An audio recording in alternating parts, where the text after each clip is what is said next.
Hi, welcome to Books to Boardrooms with Dr. Kiran. Today, I have the privilege of having Mr. Sreedhar Bevara. He is the CEO of BMR Innovation. He is an author who has written a couple of books in the leadership arena.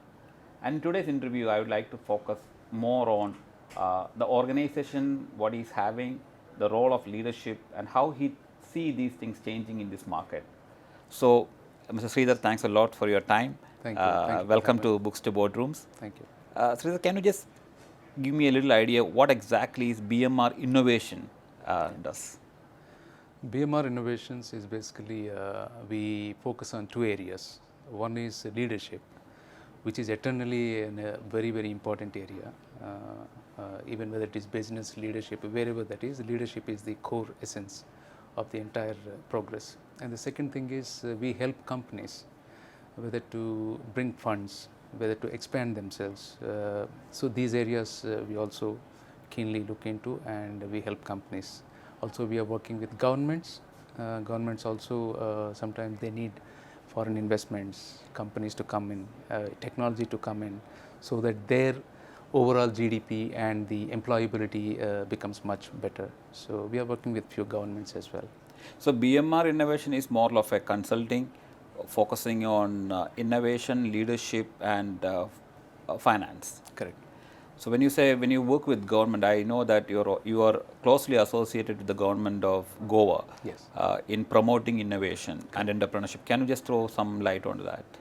The government of Goa, we had the opportunity. I'm an advisor in their innovation council, appointed by the chief minister of the Goa, Dr. Pramod Sawant. What we do is, in the typical classroom versus the physical environment, there are two different arenas, and we have to bridge the gap. Bridging the gap to zero is not possible, because study is study, realistic is realistic. So what we do is we bring international experts, we bring companies, we bring venture capitalists, so that we try to bridge the gap between what is unreal in the classroom versus what is real in the physical environment. And also we try to identify some disruptive ideas. We handhold them through the venture capitalists or the angel investment by putting some seed investment. Mentoring is another area where we are focusing more. So these are some of the areas we are looking at. So, say your organization is based out of UAE. So, if an organization is contacting you so what sort of requirement they come up saying that, okay, this is the reason we want BMR Innovation to come and help us. Okay. So, what sort of gaps they see, and how you look into those gaps and say that how are you going to transform that organization? There are three types of companies who would approach us, three types of rather problems who would approach us. The first one is you have a good product and your limited market is doing well, and now you are ready to expand yourself. You need more investment and you need new markets. This is where we come into the play.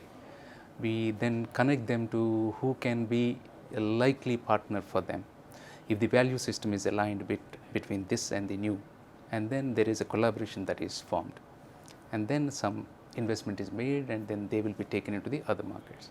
The second one is they have a problem in the company. They have everything right, they have a great product, but the product is not selling, or there is a problem with the entire organization where the people are not aligned with the vision or the philosophy of the company. Again, we come there and we try to sit down and understand what are we sort of a diagnostics what we try to do, and we try to identify what are the challenges, and then we try to bridge those little bit of gaps. Originally they have all the potential, they have the capability, that's why they have a successful product. Probably they're doing a great business. So our job is to just fix those little areas and then let them keep flowing. The third one is purely the problem with the people, where leadership and the teams are not aligned. And teams are sometimes they are disoriented they don't know what they're doing. Their actions are not aligned with the founder's philosophy or the vision of the company. When you do not have that connection, the purpose of achieving or doing something will not have the real essence of what really founders want you to do. So this is where we come, and then we try to align people with the philosophy of the vision of the company. So these three main areas that what we work on. So let me focus more, because you are more focused into, you're known as a leadership author. I like to focus some questions in the leadership area. So the third point, what you told, in terms of that there is a misalignment between the founder and the employees.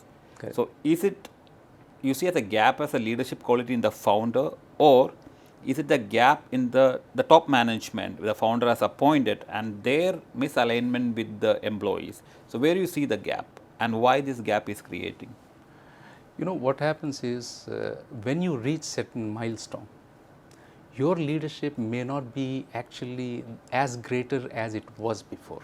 It happens. Suddenly you find new markets, you find new opportunities. So converting them into your opportunities, sometimes the previous leadership may not be enough. That time, you know, the leader has to have the sense of how do we collaborate and forge alliances with the additional forces, because one person will not know everything. And the sooner the realization, the better is for the company. This is one area. Now the second area is when the vision of the founder is very clear and the founder knows what to do, what to offer. For example, if the founder is in the service area, the founder always wanted to give a delight service to the end consumer. And if the person who is at the desk, the end delivery person is not understanding that philosophy of opportunity, the offering the delight service to the customer, then there is a big chance of not transferring that what the value system of the founder to the end consumer, end user. So these are some of the areas where there are gaps. So we have to keep working on them, because today Bill Gates at the age of 70 plus still believes he requires mentors. This is not the case in especially the Asian markets. Asian markets, you work for a couple of years and then you become an expert. You claim to be an expert. You do not need any intervention of new technology, new expertise. You don't want to learn further. They keep reading. You have to upskill yourself constantly. And I was talking about Bill Gates. He still considers Ray Dalio into investment. He's one of his mentors. Mr. Elon Musk claims that he has more than 10 mentors. This is very important. You have to constantly upskill yourself abreast. You have to keep yourself abreast with what's happening around, especially in the area where you want to excel. So yeah, these are the areas where we are trying to be some value addition. So you act as that mentorship, your organization acts as a mentorship role. Correct. To help all those leaders to upgrade. So just one more question about that area itself. So if an organization is, the employee and the leadership is misaligned, or the management or the vision and the employees is misaligned, or they really don't know, whom you should blame? Is it the responsibility of the leadership, or is it the employees who should be knowing what our organization is standing for? Who has to take the liability or the responsibility?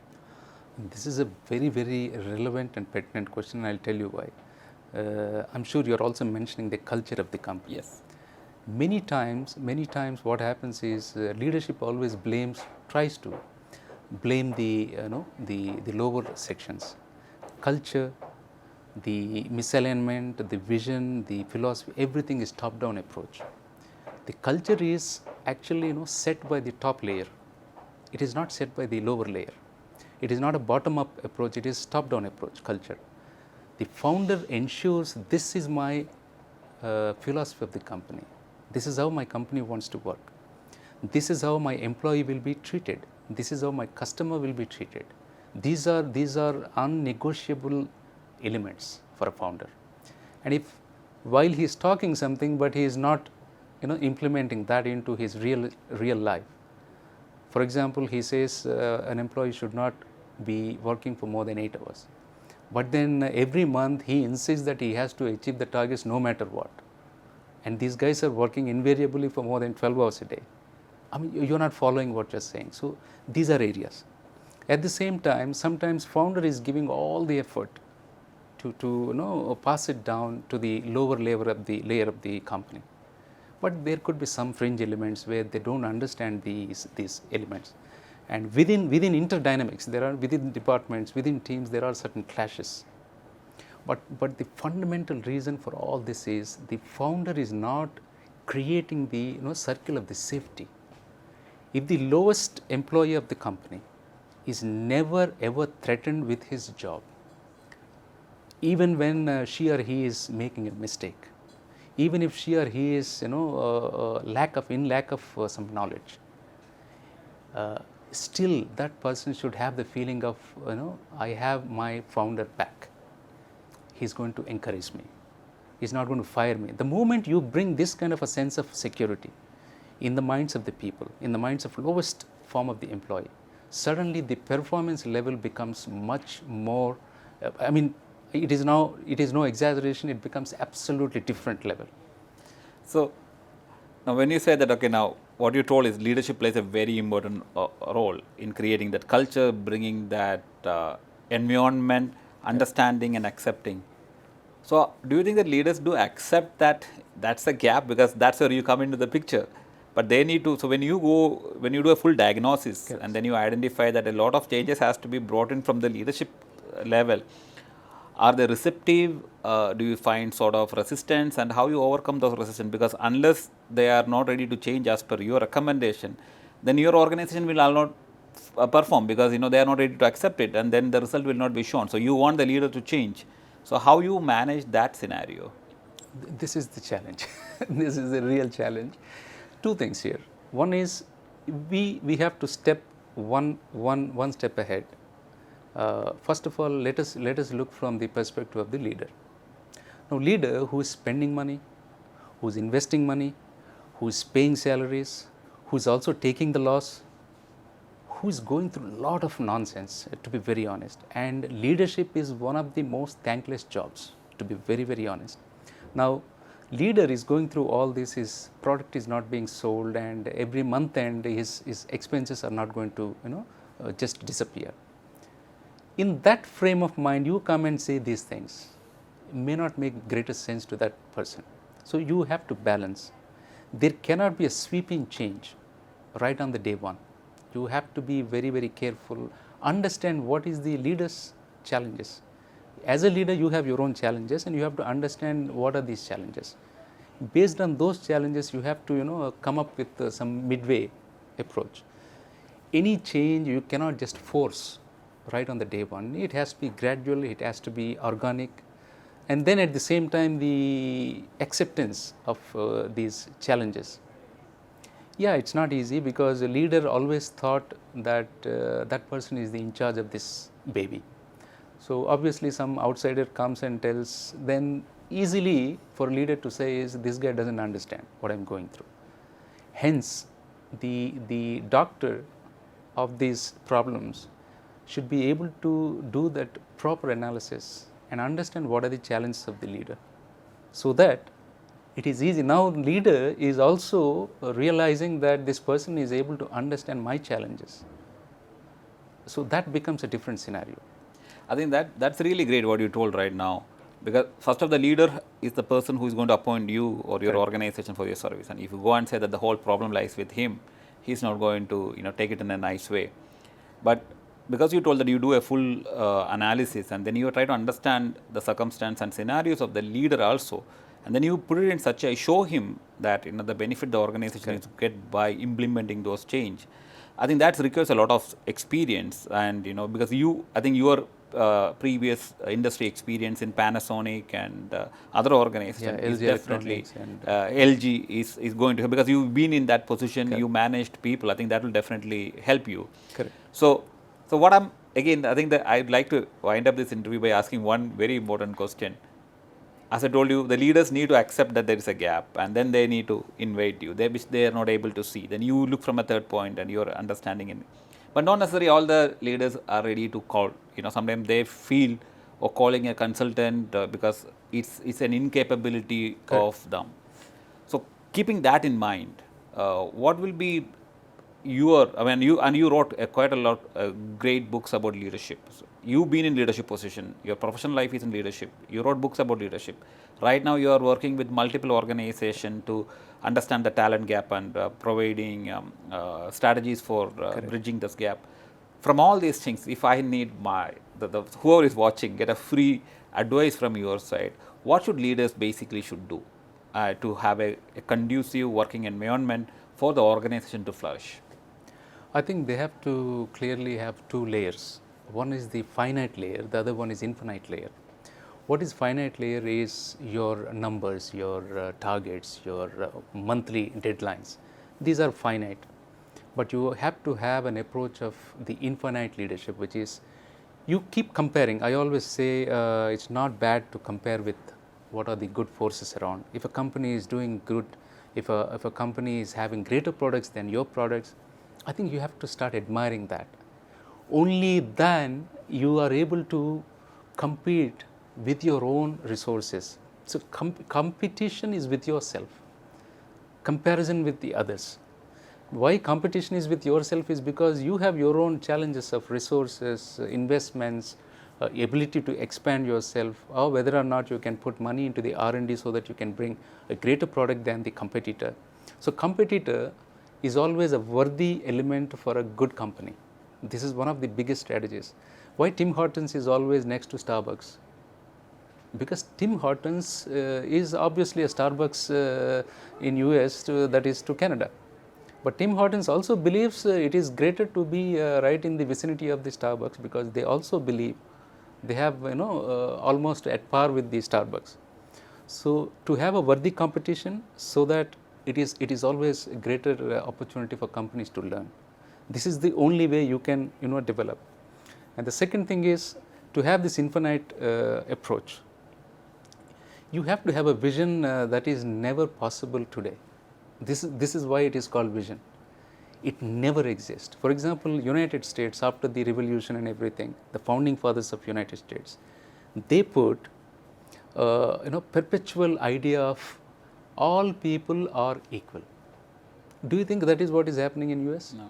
Every day they strive to become that society. For example, India, because why India and US I have taken, because these two are the biggest democracies. Now, India is also having the similar idea of everybody is treated equally. But then is that what is happening there? No, there are disparities. But India as a country, the leadership should always be working towards bringing this eternal idea of that is an ideal vision. These visions are not possible and they will never be achieved today. Hence, this is a very open approach, and that's why we call it infinite leadership. The people should have this open mind. Idea of we are never ever exactly the best shape today. No, that's not the case. You always are fine tuning yourself, sharpening your skill, upskilling yourself, look around the opportunities. The collaboration I was talking about, the biggest opportunity for anybody to become greater is to be able to forge alliances with unlikely forces. If you are good at science, Dr. Nair, then you have to have somebody who is good at social studies, so that your combination can offer a better proposition to the society or to the area that you are working at. Many people fail to understand this collaboration idea. And in the name of collaboration, they do collaborate, and you know thousands of companies how they have broken down because they are not aligned with the value system. The current leader, I think we should be congratulating the President of the United Arab Emirates. I'll tell you 2-3 areas where what he is doing. 2050's vision of UAE is having greatly shared purpose with the entire world.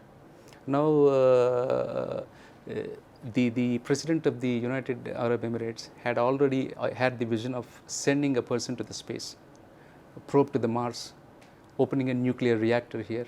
These are all not for now. These are all for the future, and these are all for the unborn. The moment your vision does not have the place for the unborn, then that means you are not an open leader. And without open leadership, there is no place for you as a leader. This is very important. So concluding from what you said, 3 very important points. One, of course, you need to be a visionary, right? You need to be a visionary which is beyond today. Correct. The second is you need to accept your competition, and you need to understand, and you need to appreciate your competition, because without that you will not be able to survive and grow. And the third one is to have the collaboration. Yeah, I mean collaboration is very important. So because you cannot do anything alone. So I think thanks a lot for sharing this information, and I'm sure leaders who are watching or people who really want to aspire to be great leaders, I think they should, they should look at themselves in that. Are they going to get scared of competition? Are they having a very collaborative mindset, and do they have a clear vision?